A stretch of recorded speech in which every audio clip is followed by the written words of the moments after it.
Bienvenido a Eyorian Audiolibros. Historias oscuras y fantásticas, narradas para que te atrapen desde la primera palabra. Apaga la luz y escucha. El viaje de Pierre Laverne. ¿Qué tenemos aquí? Un caso de suicidio. En esa bolsa puede ver el arma empleada. ¿Una pistola? ¿Se voló la cabeza con ella? Típico, ¿verdad? En ese sobre tiene el atestado y en ese otro lo que parece una nota de despedida. Le dejó también el informe en el que se declara que ha sido un suicidio. Solo tiene que firmarlo y entregármelo cuando lo tenga. Pero, si es un caso tan claro, ¿qué puede aportarme? Vamos a empezar con algo sencillo y después veremos. Los individuos que no habéis pisado las calles no tenéis el olfato. Señor, conozco los métodos. Todos los casos importantes desde el 81. Ahí tiene la respuesta. Conoce ya los casos importantes. Río. Una rata de biblioteca no se convierte en detective en el primer caso. No olvide esto. Avíseme cuando haya terminado su trabajo y se lo revisaré. Diciendo esto, salió del despacho dejando solo al primero. Así quedó el frustrado Jacques Descartes, nuevo detective del distrito 86 de París, indignado por la solvencia del otro, sin sospechar que aquel sería el caso más inquietante de su carrera. Al cabo, salió del despacho para volver con un humeante café. Lo dejó sobre la mesa y tras arrellanarse en su silla, extrajo la nota del atestado. 27 de abril de 1998. Comisaría del Distrito 86, París. Los agentes René Abadie y Guillaume Malbec acuden al domicilio de la Rue Bellechasse, en el número 14, puerta 10, tras la denuncia de uno de los vecinos que dice haber oído un disparo dentro del mismo. Llaman a la puerta y como nadie contesta, fuerzan la cerradura e inician el reconocimiento, adoptando las medidas pertinentes para su seguridad. Encuentran el cadáver de un hombre de mediana edad, no habiendo nadie más en la casa. El hombre falleció a causa de un disparo en la cabeza que, al parecer, pudo efectuar él mismo. Se ha encontrado una pistola junto al cadáver. La puerta había estado cerrada desde dentro. Las ventanas están cerradas igualmente desde dentro y aseguradas, salvo las del salón. Por otra parte, es imposible acceder al mismo a través de ella. Nadie ha podido entrar o salir del edificio en el momento de la muerte. Se encuentra una nota de despedida que se adjunta al informe. Firmado los agentes René Abadie y Guillaume Malbec. Jacques resopló. No podía sentirse decepcionado, pues nada esperaba de este caso. Pero era tan insignificante su labor en él que no le parecía sino que su superior lo estaba castigando. Él tenía sus estudios, sus análisis, su carrera y sus notas brillantes. En cambio, aquel tenía la calle, la experiencia y la lucha diaria. Ambos ostentaban ahora el mismo cargo. Y Jacques descubría que, dadas las diferencias en sus formaciones, ambos suponían una amenaza con respecto al otro. ¿Qué habría hecho aquel en su lugar? La respuesta le llegó clara. Leería el atestado y olvidaría la nota de despedida. Se dejaría guiar por el olfato, obviando de esta manera el método analítico. ¿Acaso no lo había hecho ya? Entonces supo que debía leer la nota. La extrajo, tomó un sorbo de café y comenzó su lectura. Escribo las que pueden ser mis últimas líneas. A estas palabras seguían varios párrafos con caracteres indescifrables. La carta que me escribió mi buen amigo el doctor Honoré Miret. Estaba en París. Tras estudiar la carrera de medicina, había trabajado en un proyecto de la Universidad de Boston, en Estados Unidos, y finalmente se había establecido allí. Ahora que había vuelto, me pedía, con gran entusiasmo, que fuera a visitarle a su antigua casa, en la Rue de Borgoña. De nuevo, aquellos caracteres extraños escritos apresuradamente. Siento que estoy perdiendo el control sobre mí mismo. Temo lo que pueda hacer, pues siento que el mal está dentro. Así, estaba sentado frente a él, liando un cigarro, sintiendo el calor del reencuentro con mi amigo. Había cambiado mucho. Siempre fue un muchacho inquieto. Siempre llevaba a cabo un plan, antes siquiera de concebirlo. Ahora, sin embargo, se había convertido en una persona tranquila y reflexiva. «Te he hecho venir porque eres mi único amigo en el mundo», decía. «No hables así. Eres un médico reputado. Debes tener muchos amigos». Lo animé, algo desconcertado, mientras me incorporaba para palmearle la espalda. «No, Pierre. Conozco a mucha gente, pero solo en ti puedo confiar», dijo gravemente. Volví a sentarme y, como la conversación adquiriera aquel tono grave, pregunté preocupado. «¿Qué te ocurre? ¿En qué puedo ayudarte?» «Sin duda, no desconocerás el triunfo de la medicina occidental sobre la homeopatía». Como me sonriera, continuó con vehemencia, temiendo que le interrumpiera con alguna broma. «El triunfo de la razón sobre la superstición, el del análisis sobre la intuición, el del progreso sobre el misticismo y, en definitiva, el del hombre sobre Dios». Ante esto, me levanté airado para protestar, pero nuevamente me interrumpió. «El hombre occidental ha vencido a la superstición, la intuición, el misticismo y, sobre todo, a la religiosidad. Ha impuesto su sistema ordenado y cabal al resto del mundo. Cabría pensar que esto es así, pero en realidad solo lo es de una manera nominal.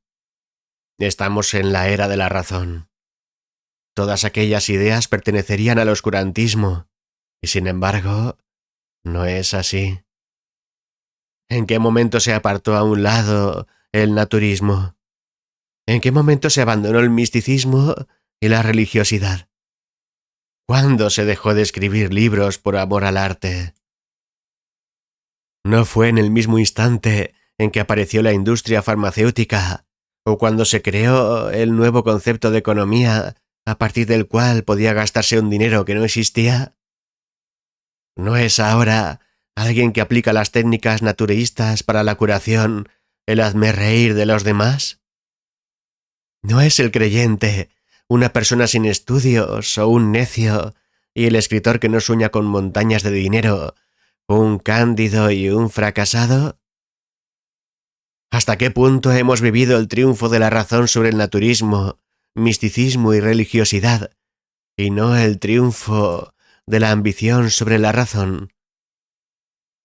He conocido médicos que creían en Dios, y no tenían argumento para justificarlo, pues todo lo aprendido hasta entonces descartaba esta posibilidad por ser ridícula.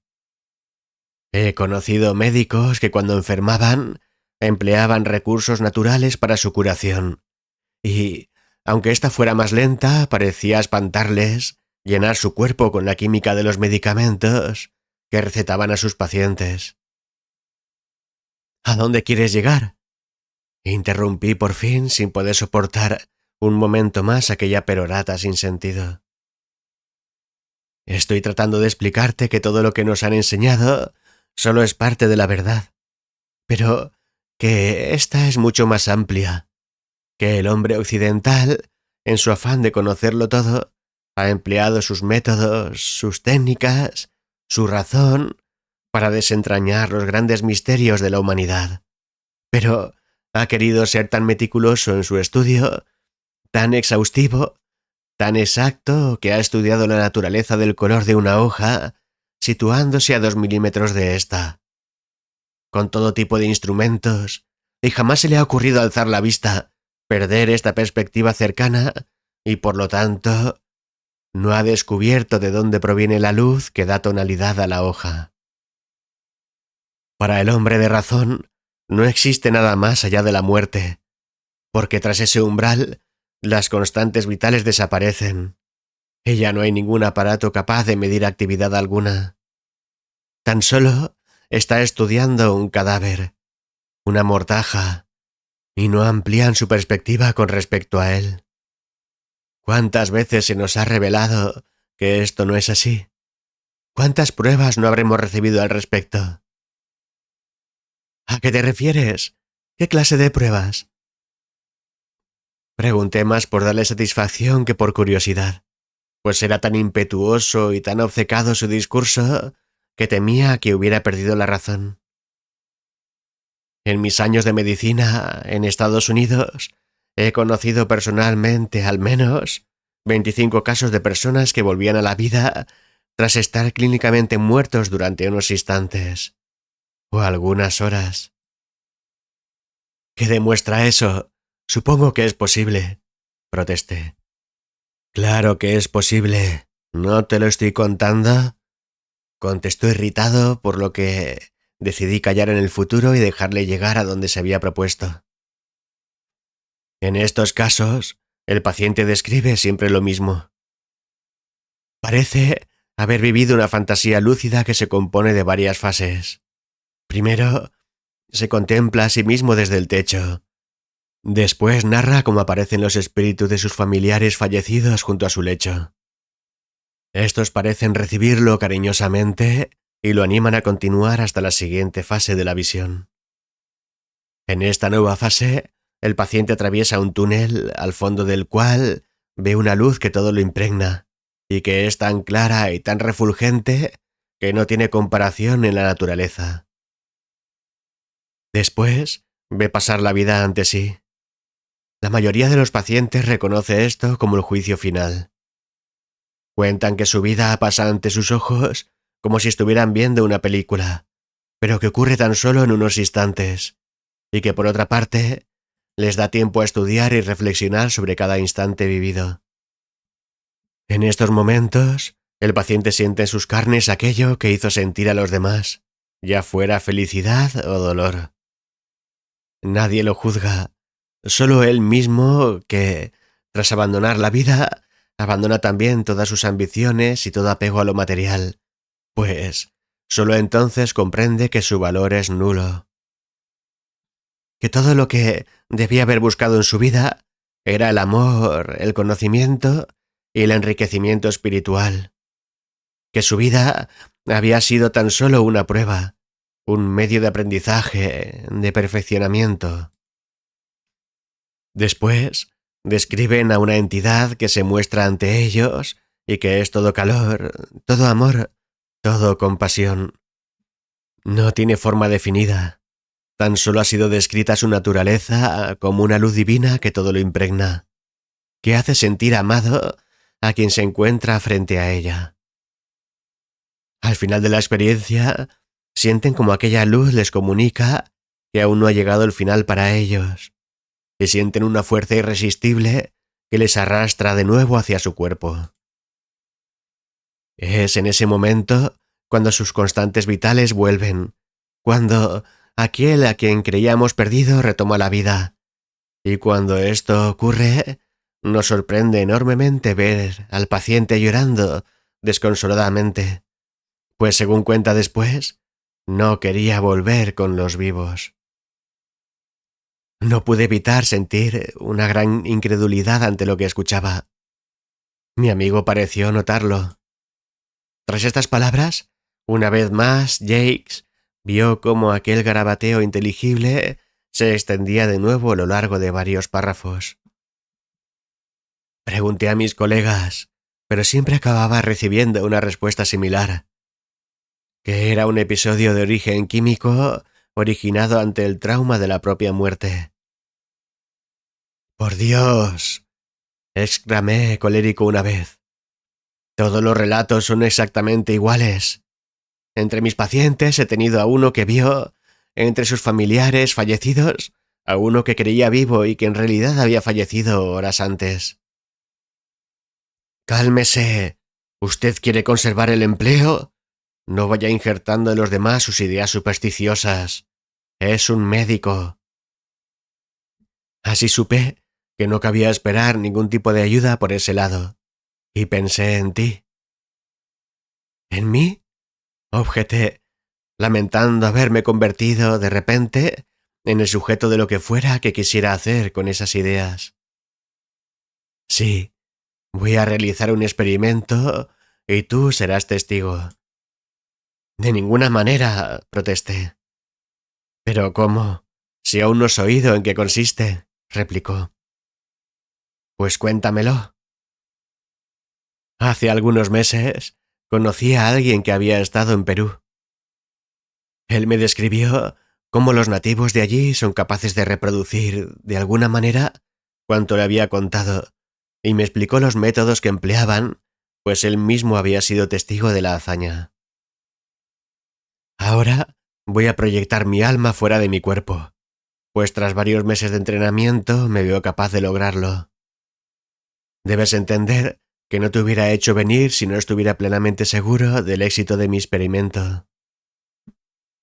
Tu única misión será sentarte cerca de mí y comprobar que todo marcha bien, y después escuchar aquello que tenga que contarte.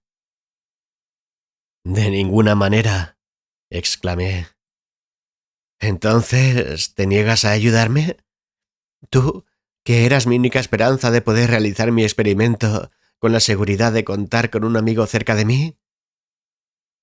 No sé si estás loco o me has visto como un cándido y esperas reírte de mí, pero, en cualquier caso, no voy a participar de algo tan absurdo.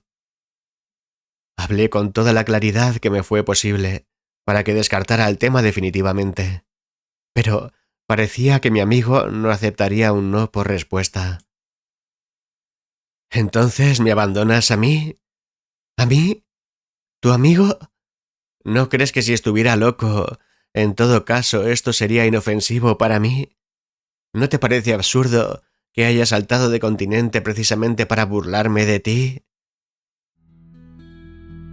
Gracias por acompañarme en esta historia.